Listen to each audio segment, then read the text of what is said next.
Assalamualaikum warahmatullahi wabarakatuh. Good morning, selamat pagi, salam sejahtera untuk kita semua. His Excellency Kwok Fook Seng, Ambassador of the Republic of Singapore, His Excellency Dr. Thomas Lloydel, Ambassador of Austria, His Excellency Kham Pheong Fantasai, Ambassador of the Lao People Democratic Republic. Yang saya hormati Dr. Fajar Rizaul Haq, Wakil Menteri Pendidikan Dasar dan Menengah, Excellency Dr. Ali Rashid Al-Nuaimi from UIA Federal National Council, Bapak Dr. Theo Sambuaga dari Laimena, dan juga ada Pak Profesor Alwi Shihab dan Profesor Amin Abdullah. Sahabat saya Pak Matius Ho, Executive Director of Institute Laimena, and also my very good friend Pak Dr. Brett Schaff, Director International Center for Law and Religion Studies, Brigham Young University, Pak Christopher Stewart, PhD, Special Advisor Templeton Religion Trust, dan juga para tokoh yang hadir pada kesempatan ini dari berbagai lembaga tingkat dunia dan lembaga-lembaga nasional. Sejawat saya dari Kementerian Pendidikan Dasar dan Menengah, ada Ibu Sekjen dan para pejabat Eselon 1 dan Eselon 2 di lingkungan Kementerian Pendidikan Dasar dan Menengah. And to be very brief, Excellencies, distinguished speakers, ladies and gentlemen, I'm confident to stand here because Pak Matius asked me to deliver my keynote speech in Bahasa Indonesia, so I don't need to think many times in order to have my full keynote speech presentation. And I'm confident to speak in Bahasa Indonesia since Bahasa Indonesia already designated as the 10th language of the UNESCO. It is just this week that I, for the first time, deliver my speech in Bahasa Indonesia in 43rd UNESCO Conference in Uzbekistan. Karena itu izin saya menyampaikan dalam bahasa Indonesia, dan kekhawatiran saya adalah ketika berbicara dalam bahasa Indonesia, saya akan berbicara terlalu panjang sebagaimana umumnya orang Indonesia. Therefore, I want to be as briefly as possible, but to address very important key issues in relation to our conference today. Yang pertama tentu saya menyampaikan selamat datang kepada bapak-bapak dan ibu-ibu seluruh peserta yang menghadiri acara International Conference ini, sebuah acara yang sangat penting yang tadi disampaikan oleh Pak Stewart dan juga oleh Pak Brett, bagaimana kita sekalian bangsa-bangsa di dunia ini lebih mempererat dan lebih mendekatkan hubungan yang semakin baik di antara berbagai kelompok agama dan juga masyarakat yang berbeda-beda. Kesadaran tentang pentingnya kita bisa memahami dan menerima yang berbeda adalah sebuah kesadaran yang sangat penting dan juga telah menjadi sebuah gerakan yang tadi disampaikan oleh Pak Brett, bagaimana berbagai pertemuan di tingkat internasional dan pertemuan di tingkat regional menjadikan persoalan ini sebagai agenda bersama, di mana kita hidup saling menghormati, hidup saling menerima, dan bekerja sama antara satu dengan yang lainnya. Perbedaan-perbedaan yang terjadi di antara manusia bukanlah pemisah yang membuat kita semakin terbelah antara satu dengan yang lainnya, tapi perbedaan itu justru menjadi pintu dan menjadi penghubung bahwa kita yang berbeda saling memperkuat antara satu dengan yang lainnya. Dalam konteks ajaran agama Islam, ketika kita membicarakan mengenai perbedaan manusia, tentu dijelaskan bahwa perbedaan itu adalah rahmah dan kita saling ta'aruf, li ta'arufu, yang dalam pemahaman saya li ta'arufu mengandung pesan di mana kita saling mengenal, saling memahami, saling menghormati, dan saling bekerja sama antara satu dengan yang lainnya. Sebagai salah satu pribadi yang terlibat dalam proses cross-cultural religious literacy atau literasi keagamaan lintas budaya yang digagas oleh Laimena dan juga dengan Muhammadiyah dan beberapa organisasi agama di Indonesia, saya semakin percaya diri bahwa kehidupan yang rukun di antara masyarakat yang berbeda agama dan budaya itu akan bisa terwujud apabila kita mencoba untuk membuka diri dan kemudian membuka hati dan membuka pintu rumah kita untuk siapapun bisa saling bekerja sama. Saya sering menggunakan istilah open mind, open heart, dan open house. Ini adalah sebuah kunci di mana kita berbicara head to head, heart to heart, dan kemudian bekerja sama hand in hand. Kepercayaan ini bisa semakin kita tingkatkan seiring dengan komitmen kita untuk memberikan bekal kepada generasi bangsa, generasi muda di berbagai negara, agar mereka semakin percaya diri untuk cross border, melintas batas dengan mereka yang berbeda. Ini sebuah pesan penting agar kita sekalian memberikan perhatian kepada generasi muda sebagai insan-insan yang akan memimpin dunia di masa yang akan datang. Pendidikan adalah sebuah proses di mana kita ibarat menanam pohon, berinvestasi untuk masa depan, dan buahnya belum tentu bisa kita lihat pada saat yang dekat, tapi itu akan memberikan manfaat yang sangat jangka panjang. Karena itulah maka cross cultural religious literacy atau dalam konsep bahasa Indonesia literasi keagamaan lintas budaya yang bersama Matius kita berbagai pertemuan di forum-forum nasional dan internasional menceritakan bagaimana pengalaman Indonesia mampu memberikan inspirasi bahwa perbedaan bukanlah pemisah di antara kita, tapi sekali lagi perbedaan itu adalah pengikat di antara kita. Sesuai dengan slogan Bhinneka Tunggal Ika, kita tetap menjadi satu di tengah perbedaan-perbedaan yang ada. Dalam kaitan inilah Kementerian Pendidikan Dasar dan Menengah berusaha untuk memberikan landasan-landasan yang bersifat pedagogis maupun landasan yang merupakan keputusan-keputusan strategis agar generasi masa depan, generasi Indonesia khususnya, memiliki keterampilan-keterampilan sosial yang memungkinkan mereka menjalin persahabatan dan juga keberanian serta rasa percaya diri untuk saling bekerja sama satu dengan yang lain. Paling tidak ada 3 kebijakan di Kementerian Pendidikan Dasar dan Menengah yang kami letakkan sebagai dasar-dasar pembentukan karakter agar kita memiliki generasi yang memiliki sikap yang terbuka dan memiliki jiwa yang lapang dada untuk bisa menerima yang lain yang berbeda dan sekali lagi terbuka untuk bekerja sama dengan yang lainnya.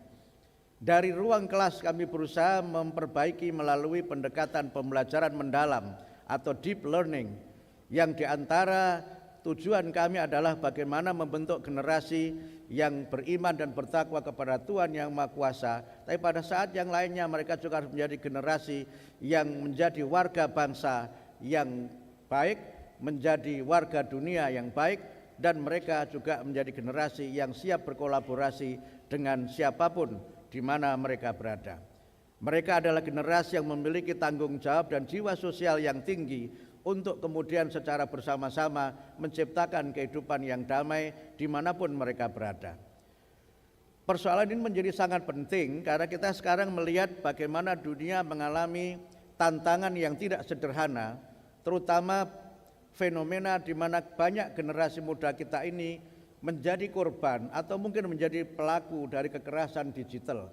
Kekerasan digital yang kita saksikan akhir-akhir ini menjadi masalah tersendiri ketika banyak sekali perundungan terjadi dan dilakukan di dunia maya yang akibatnya juga sangat besar terhadap psikologi dan juga mentalitas mereka.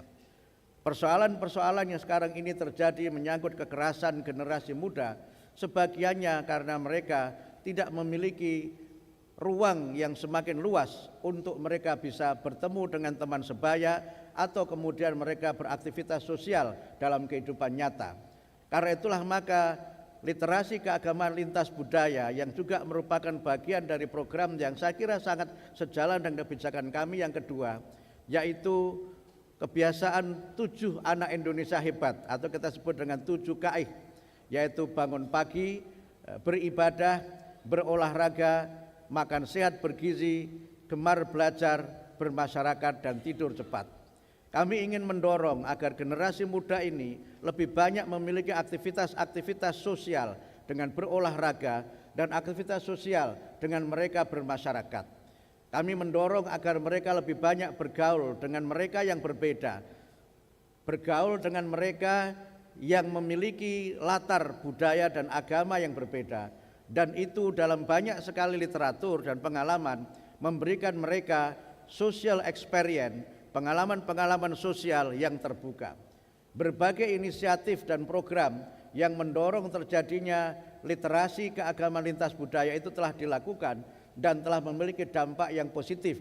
Karena itu maka kemitraan kami dengan Leimena yang dimulai dari penyelenggaraan seminar pada pagi hari ini dapat menjadi awal untuk kita mendorong bagaimana keterampilan sosial berkolaborasi, keterampilan sosial saling bekerja sama, dan kemampuan untuk sharing dan berdialog, kemampuan mendengar selain kemampuan berbicara juga penting kita tanamkan dalam diri para generasi muda. Kemudian yang ketiga yang coba kami lakukan dalam konteks membangun relasi sosial yang baik dan membangun generasi yang memiliki keterbukaan adalah bagaimana kita sekalian melalui berbagai program di kementerian berusaha memperkuat konseling sebagai salah satu dari program prioritas di mana kita sekalian sebagai orang tua perlu menjadi pendengar yang baik, menjadi sahabat yang baik, dan pada saat yang sama juga menjadi mentor yang baik bagi generasi Z dan generasi Alpha. Banyaknya persoalan kekerasan sebagian terjadi karena kurangnya kesabaran kita mendengar dan kurangnya sikap terbuka kita untuk mengapresiasi anak-anak kita yang sebenarnya memerlukan ruang untuk mereka bisa berbicara, memerlukan ruang untuk bisa mereka curhat dan berbagai kesempatan untuk mereka mengeksplorasi diri dan menyampaikan berbagai gagasan dan mengembangkan bakat dan minatnya. Karena itulah maka forum ini menjadi forum penting di mana kita tidak hanya mencoba untuk mengkaji berbagai hal secara teoritik, tapi ke depan saya kira kita perlu bersama-sama membangun sebuah gerakan yang berbasis pendidikan baik di sekolah, di keluarga, dan di masyarakat agar suasana kehidupan di masyarakat itu semakin tercipta dalam suasana kerukunan dan harmoni di mana semua kita saling menghormati, saling menerima, dan saling bekerja sama dengan yang lainnya. I have to commit with my promise to speak very briefly, and I think this is the all of my presentation and my small contribution to this very big conference that we organize today. Sekali lagi, thank you very much to Leimena and all partners that already work for us and already support the significance of building social trust and building social harmony in our multi-faith and multicultural society. Terima kasih. Saya kira tidak lengkap kalau tidak ada pantunnya. And normally I have my let's say very unique pantun that I usually having pantun by mentioning name of birds. Pantunnya burung pipit, burung nuri, dua-dua hinggap di dahan. Mohon pamit undur diri, jumpa lagi di lain kesempatan. Terima kasih. Assalamualaikum warahmatullahi wabarakatuh. Selamat mengikuti konferensi. Waalaikumsalam warahmatullahi wabarakatuh. Assalamualaikum warahmatullahi wabarakatuh. Di sini saya akan menjelaskan penjelasan dari pidato tersebut dari VT sebelumnya. Pidato tersebut diawali dengan salam pembuka yang hangat dan penuh penghormatan kepada para tamu penting, termasuk duta besar dan tokoh nasional maupun internasional. Suasana formal namun inklusif langsung terasa sejak awal, menunjukkan pentingnya forum tersebut sebagai ruang dialog lintas budaya dan negara. Selanjutnya, Menteri menegaskan kebanggaannya menggunakan bahasa Indonesia dalam forum internasional. Hal ini didasari oleh pengakuan global terhadap bahasa Indonesia yang kini menjadi salah satu bahasa resmi di UNESCO. Pengalaman beliau berpidato dalam bahasa Indonesia pada konferensi UNESCO sebelumnya juga menjadi bukti bahwa bahasa Indonesia mampu tampil di panggung dunia sebagai simbol identitas bangsa. Inti pidato menekankan bahwa keberagaman bukanlah penghalang, melainkan kekuatan untuk membangun hubungan yang lebih erat. Dalam perspektif Islam, hal ini sejalan dengan konsep lita'arofu, yaitu saling mengenal, memahami, dan menghargai perbedaan.